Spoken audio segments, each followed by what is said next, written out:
You're always the one texting them first. You're the one starting the deep conversations. You're the one reaching out, trying to repair. You're the one initiating intimacy, trying to create emotional closeness. And it's not that they're not there physically and that they're not sometimes responding to you, but it's like they're never initiating things in the relationship. And over time, that just makes you feel like you're the only one fighting for your connection. So you might notice that they seem flat emotionally unless you lead. They don't initiate affection, repair, or planning dates and things that will bring you closer. They pull away when you're trying to reconnect. They say, I just didn't want to bother you, but really they're afraid of being rejected from wanting too much. They leave you feeling alone in the relationship even though they're still physically there. Partners who are undercompensating for an unhealed wound of rejection have learned that connection equals danger. And this is actually the opposite of the person who overcompensates for their rejection wounds. And they equate distance with danger. And the irony is these two people typically subconsciously attract each other. Which creates a perfect recipe for triggering each other because one person wants distance, one person wants closeness, and they kind of push and pull on each other. In this case, when someone undercompensates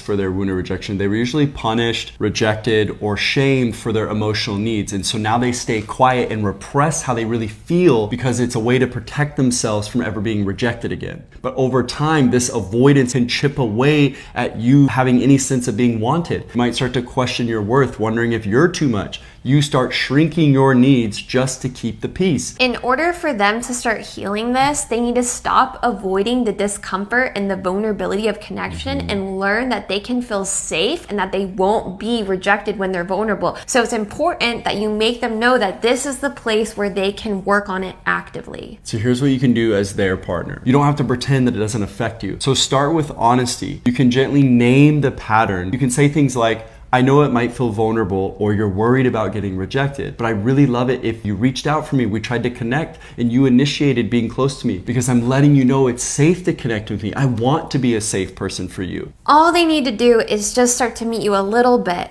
just putting in the effort and showing that they're willing to work on this. The real danger with this wound is if they're unwilling to work on it. These are the things that get worked out within a relationship, and if they can understand that this is a safe container for them to start opening up, there is hope for the relationship, but only you will be able to know if this is something you need to ultimately walk away from to get your needs met, or if this is something that can be worked on over time. It's important to remember that we only support them. Ultimately, it's up to them to do their personal inner work to uproot their shame and let go of their unworthiness. You can learn more about how the wound of rejection is affecting your relationships and how to heal it by reading The Inner Work of Relationships, an invitation to heal your inner child and create a conscious relationship together.